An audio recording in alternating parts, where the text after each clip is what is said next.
Yesterday, somebody asked, how is Ketu in the seventh house? It's a good question. Before we understand what Ketu 7 is, let us first understand the difference between a madman and an enlightened man. Unless you understand this, you cannot understand Ketu 7. You would simply miss the whole beauty of it. Have you seen a madman? A madman looks at you, but his look is a totally empty look. A madman looks at your face, but you can see he is not looking at you. He just looks through you as if you are a glass thing, transparent. You are just in the way, he is not looking at you, and you are transparent for him. He looks beyond you, through you. He looks without looking at you. The at is not present. He simply looks. Now, have you ever seen a yogi? A real yogi? A yogi also looks at you, but his look is a totally empty look. He looks beyond you as if your whole being is being scanned. But this time, it is a conscious look. It is a look of awareness. It is an observation with consciousness. A madman has jumped beyond. A yogi has also jumped beyond. The only difference is the former has done it out of ignorance. The latter has done it out of consciousness. The similarity is the courage to jump, and only that man can experience God who has the daring to jump. Now imagine when a madman is guided by the enlightened yogi. How easy it would be to transform a madman into the Buddha, the enlightened being. And that is what Meher Baba, the greatest divine master, did. Nobody has tried to see the great experiment that Meher Baba did. Baba traveled all over the country to catch hold of all kinds of madmen because they are just very close to God. Only one thing is needed. Somebody is needed who can shake them back to their sanity. Then they can become great masters. Just a little sanity will be needed. Then their madness will have a method in it. The madman, if in the hands of enlightened people, can achieve enlightenment faster than your so-called sane people. In this century, one man revived it again. His name was Meher Baba. He went all over India seeking and searching for mad people. In all the madhouses, anywhere that he heard there was a madman, he would go. He traveled all over India his whole life, searching for mad people. His disciples asked him, "Why are you wasting your time with mad people when sane people are available to work upon and they want your time?" Meher Baba said, "You don't understand. To bring a sane person out of his sanity is very difficult. But to bring out a madman is very easy because in a way he is already out, but from the back door. He has tasted something of the outside. We have only to show him the right door and say, Please don't go out from the wrong door, go from the right door. Being out is perfectly right, but choose the right door. And Meher Baba turned many mad people into enlightened people.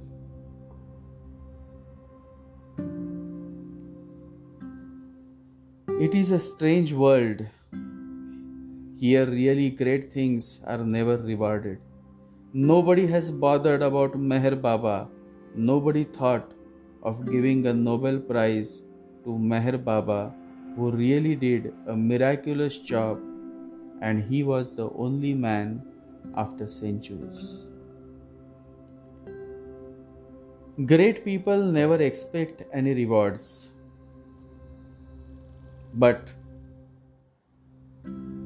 it is always good to appreciate the great work done by them. So one has to understand that a KETU 7 person is just like a madman as far as relationship, marriage is concerned.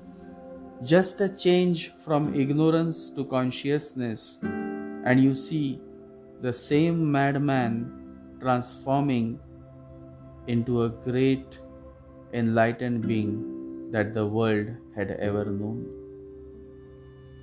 You see, that is the whole beauty of KETU 7. Just a shift from ignorance to consciousness, and you see a madman who otherwise would jump into relationships, marriages without thinking, without putting his consciousness into action, without being bothered of consequences, is now suddenly transforming into an enlightened being who is no more interested in sex, in relationships, in marriage.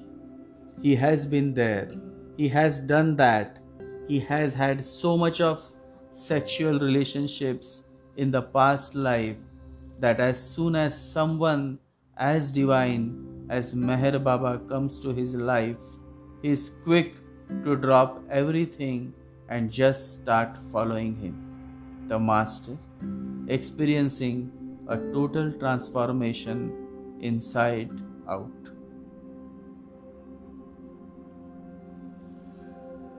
Peter the fisherman was such a man. For the first time he met Jesus Christ, and Jesus said to him, "Look into my eyes, follow me, I will make you the fisher of men." And Peter the fisherman could sense something in this young man, his aura, his voice, his glow. And Peter dropped everything and started following Jesus. No questions were asked, no doubts were raised. Peter simply started following Jesus, and this illiterate fisherman went on to become the greatest saint that the Christians had ever known. Peter the fisherman became Saint Peter. Today, the city of St. Petersburg, which is Russia's second largest city, is named after this illiterate fisherman, Peter. KETU 7 can either lead the native into many wrong relationships or marriages because he or she jumps out of ignorance and not consciousness. Peter the fisherman jumps, but not out of ignorance, but out of consciousness. His understanding is so deep. He is such a beautiful man who listens to his heart that he simply jumps in the unknown, but with consciousness and not ignorance. KETU 7 man or woman suffer in legalized relationship to which the human world calls marriage. However, as long as the relationship is not legalized, they remain happy as a couple or as lovers.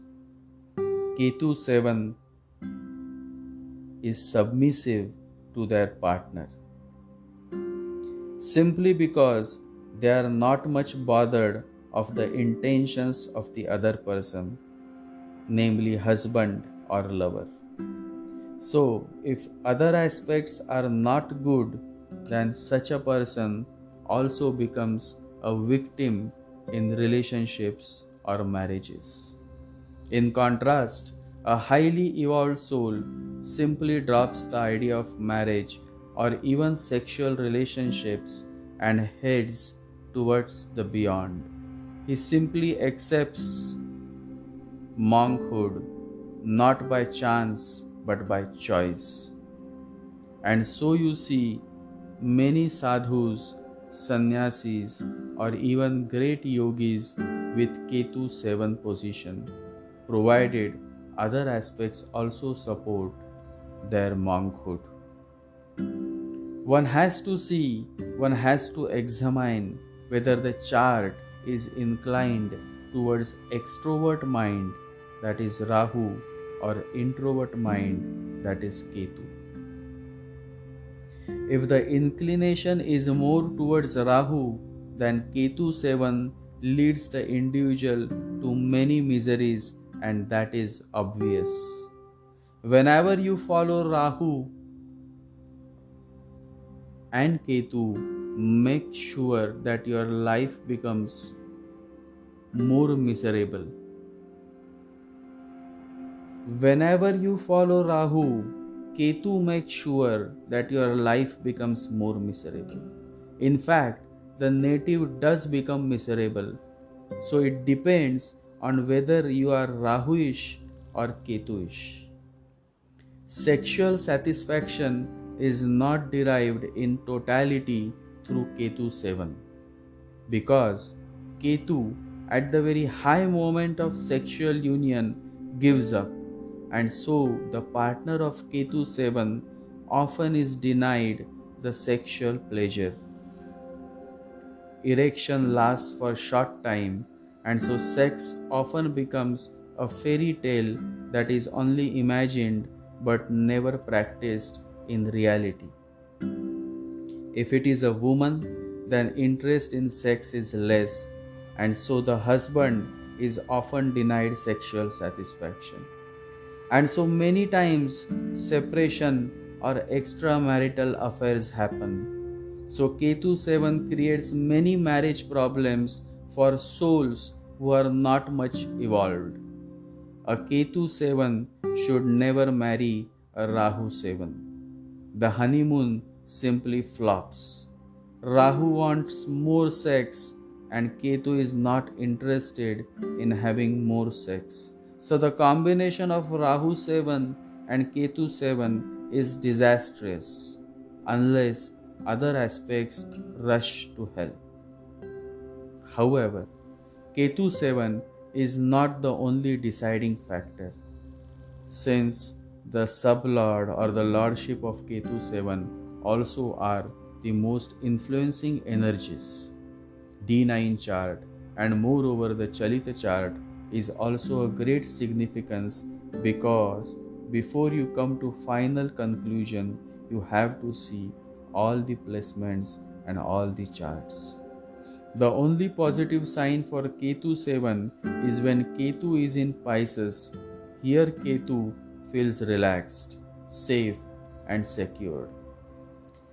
It is in its home sign, and so here Ketu is a bit soft than otherwise. But the question is not what happens with Ketu 7. The real question is why Ketu is in the 7th house. Why Ketu 7?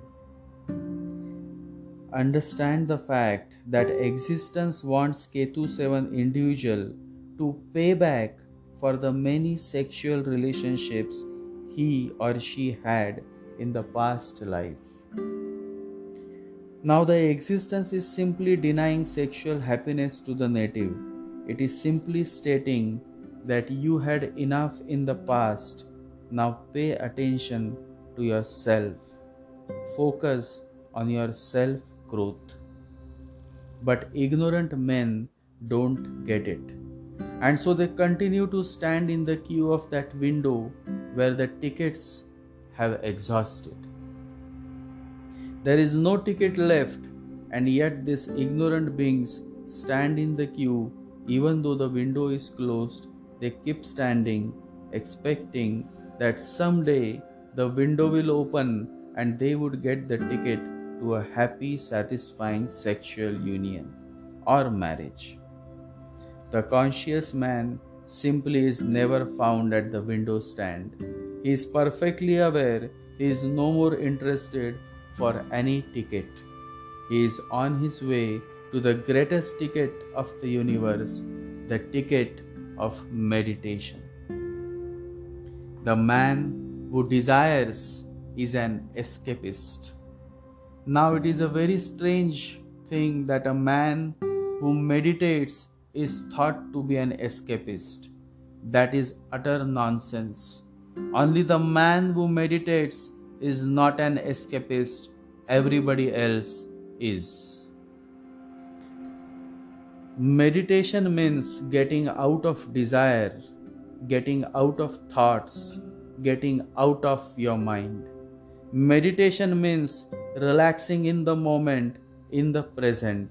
Meditation is the only thing in the world which is not escapist, although it is thought to be the most escapist thing. KETU 7 is a blessing in disguise, but only for a man who meditates, only for a man who is living with consciousness, only for a man who understands the true essence of what love is. Love should be like breathing.